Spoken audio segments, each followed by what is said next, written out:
Welcome to another edition of the Litigation Psychology Podcast, brought to you by Courtroom Sciences. Dr. Bill Kanasky, rockin' and rollin'. How is everybody doing? Everybody breathe. Everybody needs to take a step back and breathe. Man, we've all been sucked into the matrix. Been doing some doom scrolling, have you? All right. Okay, right, deep breath. That's what I tell the witnesses to do, during the breaks. It works. 4 seconds in, hold it for 2, about 6 seconds out. Little box breathing action. Okay. Everybody chill. I know, times are tough. World is crazy. But we're all going to make it. But you got to chill. Breathe. Communicate. Take a chill pill. And listen to the Litigation Psychology Podcast, see? So anytime you're about to lose your mind because you're doom scrolling, you're mad at society, mad at the world, just flip on the Litigation Psychology Podcast. You're gonna learn two things that are always gonna happen on the Litigation Psychology Podcast every single time. Number one, you're gonna learn something new. And number two, you're going to laugh. Those are my two jobs. And I gotta do both. The education part alone is just boring. It's just boring. So, do I have a rant today? Maybe that was kind of a rant. I was kind of preaching there a little bit. I may get a rant by the end of this episode. I'll try to come up with a rant. Nothing comes up to mind right now, which is kind of unusual. However, I do want to talk about expectations. So, defense counsel, clients, expectations. Now, had an interesting client Zoom meeting the other day in which I kind of had to point something out. Because this client was going berserk over jury selection, the importance of jury selection. Always need a CSI consultant at jury selection. Okay. However, they were ignoring a lot of important things. Remember, this is a constellation of factors, folks. All right. Constellation of factors. And my point, because by the way, we cannot work on every jury select. We're too damn busy. And there's my rant. None of you call in the time, none of you. Let's 80% of you, nobody listens. You're calling me, demanding all this stuff, and your trial's in 3 weeks. Are you kidding me? How many times do I gotta say this? I don't understand. What is the deal with that? That's my Jerry Seinfeld. Are you kidding me? I mean, I just don't understand. Right? You know, yeah, my trial's next week. Oh God, what do you want? What do you want? We book up a solid 45 days, sometimes 60 days ahead of time. And so this client is going crazy because we're not available to be on every single jury selection. And here is my response. There's a couple things I want to talk about here. That in my experience of doing this for 24 years now, I think is absolutely true. Number one, having a jury consultant next to you to pick the jury without any corresponding jury research for that consultant to use is pretty much useless. Blasphemy, perhaps. But, we don't have crystal balls. Getting phone call. You show up and pick. Just show up and pick this jury. Well, based on what? Do you send a surgeon into the OR with the scalpel, going do surgery? Okay, well I need an MRI and an X-ray and a CT scan to know. No, we don't need all that. You're a doctor. You're a surgeon. Here's the scalpel. Go do. No, this is not how it works. No. So the way the jury consultant functions the best is they need data. Like the surgeon needs the MRI, the X-ray, the CT scan. The jury consultant needs the data from your focus group, mock trial, whatever. Otherwise, what are you really doing? If any jury consultant told you, yeah, I'll show up and I will pick your jury, and they don't demand any data, they're just going to show up and do it. I have no earthly idea what they're doing, except for following a bunch of stereotypes that doesn't really work. Strike all the poor people. They hate corporations. Ay. Okay. Now, getting back to the main point. The way to succeed in jury selection is you have to ask the right guy. Turn this damn phone. See, I got my alerts. Okay, I need to vibrate. Okay, the way to succeed. That was my bad. My bad, folks. My bad. That was a major foul right there. Always put your phone on mute before the podcast. So I fumbled. First quarter of the game, I fumbled. Okay. The point being, you need to ask the right questions. Number one, consultant or not. That's really, really important. But it's kind of a three-phase model here in jury selection. And again, 99.999% of trials don't have a jury consultant there, and the defense still wins. Okay.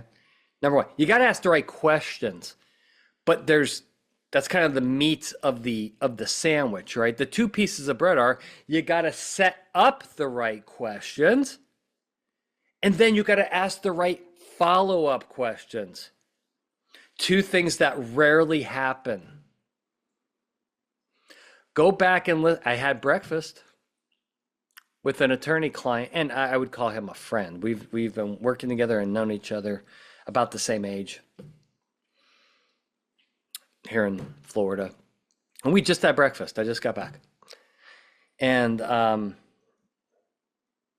he's a really good guy. We're talking about this and talking about he has a lot of trial experience. And he's talking about particularly how younger attorneys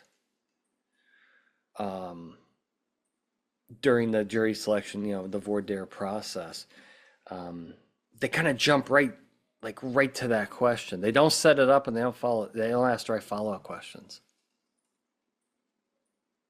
So younger attorneys, keep that in mind. What he also said, which was really the point, is he said he's a podcast listener. And he said, hey, he's like, that 4-part series on the disruptive voir dire, oh my God. I've listened to that multiple times. So useful. I've been warned. So if you have not listened to the 4-part series, which was this year, probably 2 or 3 months ago, on the disruptive voir dire, it's going to blow you away.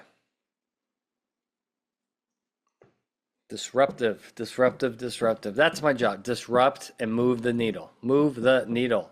That's my job. That's what I want to do. It's kind of what I always have been doing, but I never really talked about it like that.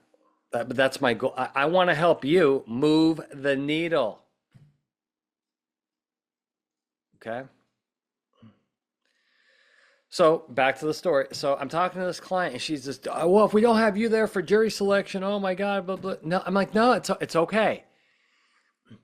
If you've done your focus group or mock, you've done your mock jury stuff, and you have the right questions and know how to ask them, you'll be fine. They've done the jury research. They've got the data.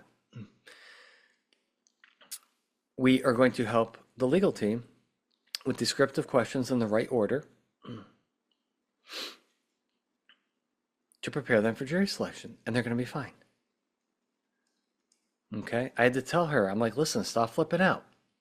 We're not going to be able to be there every time. The best thing to do is to have defense counsel ramp up their voir dire game.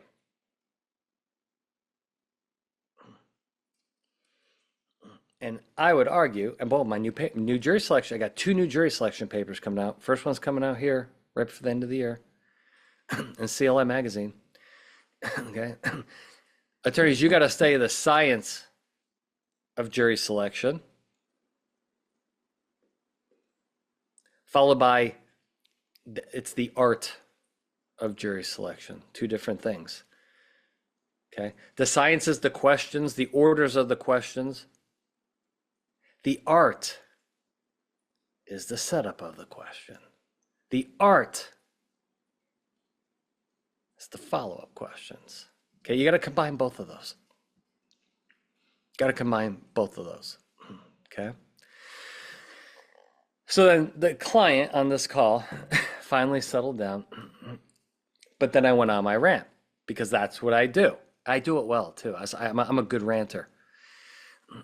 And I said to this person, I said, hey, let's make some assumptions here. And let me tell you a little story. I go, you could have perfect jury selection and perfect jurors. 12, 8, 6, whatever your number of jurors. You could have the perfect jury. And if your opening statement sucks, you're going to lose. And everybody on the Zoom just silence.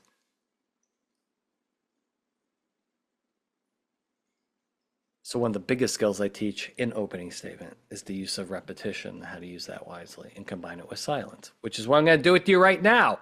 And I said, let me repeat that again. Perfect jury selection, perfect jury, shitty opening statement, you will lose.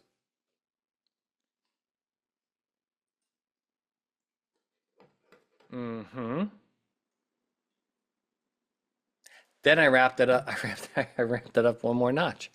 I go, perfect jury selection, perfect jury, fantastic opening statement, and your top 2 witnesses implode on the stand. You're going to lose. Okay? We have to cover all these bases. We have to cover all of these bases and talk about expectations. So what I see clients doing, and listen, sometimes remember, every blind squirrel finds a nut once in a while, is I see this corners cutting, right? Is they call and they're like, well, yeah, help me on the opening statement, but don't worry about the voir dire, don't worry about the witnesses. And we don't need jury research, right? It's risky. They go, yeah, let's do a focus group. We do the focus group, and like, it's pretty clear these witnesses need help. No, we got the witnesses. It's like painting half of your house. I don't, right?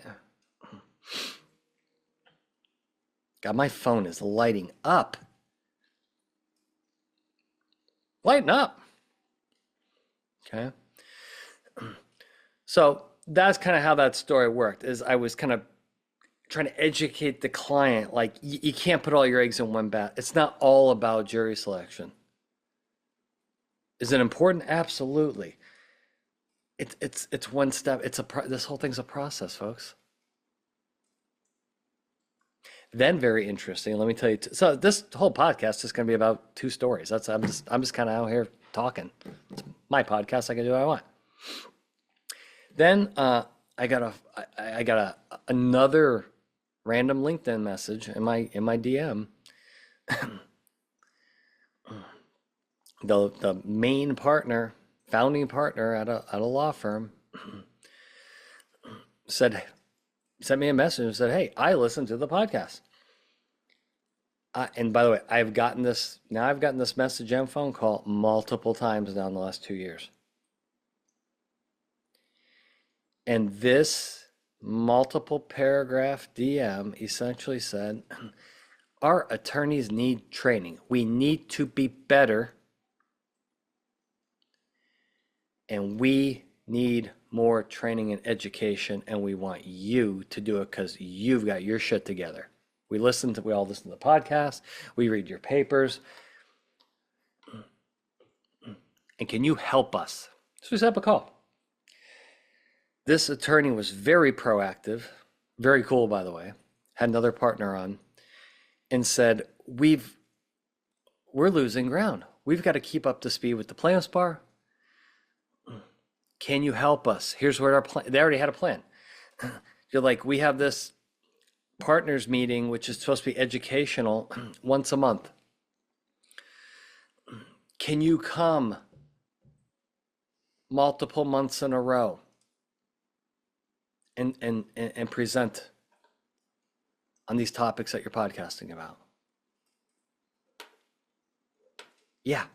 I said, yeah, absolutely I can. Absolutely I can. So I think we set it up for six months, 1 hour a piece, and I'm going to cover various topics on, witness performance. Got to break up the voir dire part's kind of long, and we're going to have to break that up into probably 2 parts. Opening statement too, that's going to have to be 2 parts. Jury research, I can handle that in 1 part. Okay. And what they want, which is it's called courtroom sciences for a reason. Sciences.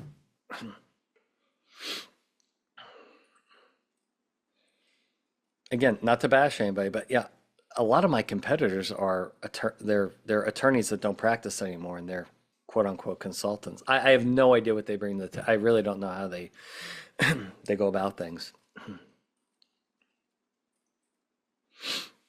No idea.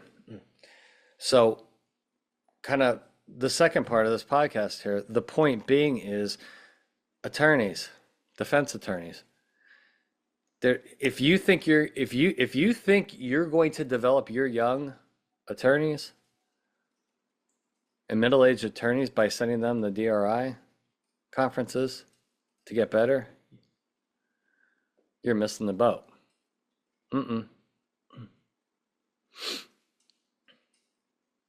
We're happy to do that for you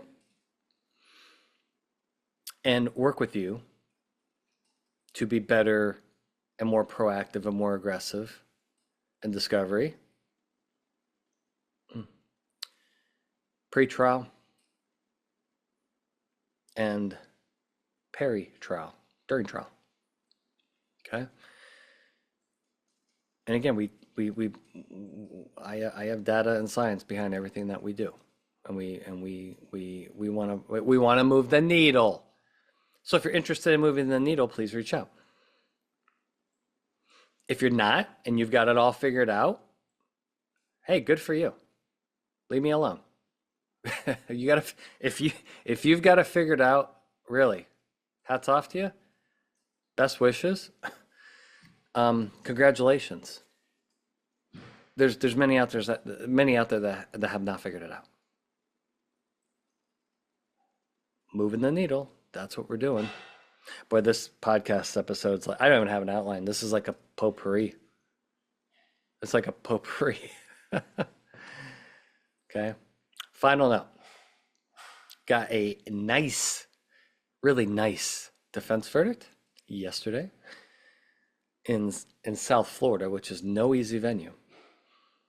And the key to this case was going to be witness credibility. I spent 2.5 days with the defendant, a driver, who completely bombed his dep, got very emotional, annoyed, aggravated. I mean, really, fight or flight. Oh, he was not flight. He was fight, all right. And I got called in late, but I'd never worked with these attorneys before. Very good attorneys. And put him through 2.5 days of training to prepare him for trial. And he rocked it. And you want to know why he rocked it? I'm going to tell you why right now. Number one, because this is the system. Number one, he controlled the pace of the interaction between him and the cross-examiner. See, in the dep, it was boom, boom, boom, boom, question, answer, boom, boom, boom. It was going at 85 miles per hour. At trial, oh, no, no, no, no. No, ball control offense, we slowed it down. Slowing it down, increase cognition, decrease errors, increase emotional stability, decrease anxiety, and allows the jurors to keep up with the interaction. Control the pace. He was going at school zone speed during that cross-examination. Plaintiff attorney flipping out, trying to, fire questions at him back and forth. Hi. Sorry, saying hi to my wife. So number one, control the pace. Number two, and boy, did I drill this into his head, because we know that jurors hate it. Why? Because we collected data on this. I just released it on LinkedIn. Jurors hate pivoting. They hate pivoting. Yeah, but. You got to own your shit. No, because. That's argumentative and defensive. Credibility killers. Listen to me. I have the data to prove this. I just put it on LinkedIn. Jurors can't stand it. They don't like evasive witnesses. And the people out there that continue to teach these, yeah, but, telling witnesses to stick it to the plaintiff attorney, are you out of your mind? Not happening. Jurors don't like it. It kills credibility. And during this examination, this witness kept his head high, never pivoted once. Oh, importantly, which is what the jurors want to see. We know this too. We have the data. Jurors want witnesses to own their conduct, good, bad, or indifferent. Own it. You're speeding, you own it. Not, yeah, but. You own it. Yes, I was. Okay? There's an incredible amount of respect jurors have for that. But when you're dancing around it, and then the plaintiff attorney, the plaintiff attorney has to ask the same question 4 times because your witness is not answering it. Credibility killer.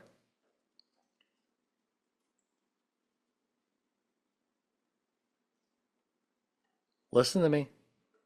Many still don't get this. Pivoting kills credibility. And I have data to prove it. But nobody listens. Third, during rehabilitation, I worked with the trial attorney. Number one, we kept it short and simple. No long, crazy answers. Short, concise, tight, on-target answers while being authentic. Okay? While being authenticity leads to believability and trustworthiness, and that's what we want. Okay? Now, during some of the training sessions, this witness went off. Tell me what happened next. And he starts talking for 2 minutes. It's like, whoa. A number one, you look desperate. You look desperate talking like that. Number two, no juror is going to be able to follow that long-ass answer. Number three, like you're answering 6 questions at once. 1 question at a time. Wrote a good paper on that. Chunking versus streaming of information. Juror short-term memory and attention span is 5 seconds. 5. That's all you got. 5 seconds is plenty. That's one long sentence or 2 short sentences. It's the perfect delivery mechanism for the juror brain.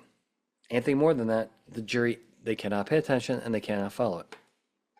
Neurologically, it's impossible. So, defense attorneys, break up your questions. We want this to go nice back and forth balance. Information comes out chunk by chunk by chunk. That's why it's called chunking. 5-second chunks. Maximize juror cognition and comprehension. Streaming of information does not work. Those are the long, rambling answers. Puts the jury in a terrible position. Terrible position. So, but really good news to get a defense verdict. It's always nice. Always good. All right. So this podcast was kind of all over the place. But I think some good stories, some lessons to learn here. If you're interested in kind of private CLEs / training for your attorneys, reach out. We'll tell you what that looks like, how much it costs, okay, what that syllabus looks like. Because I know there are many of you, because trust me, you contact me, you want to get ahead. You want to get ahead. And you want to be able to move the needle. Well, we can help with a lot of that. All right.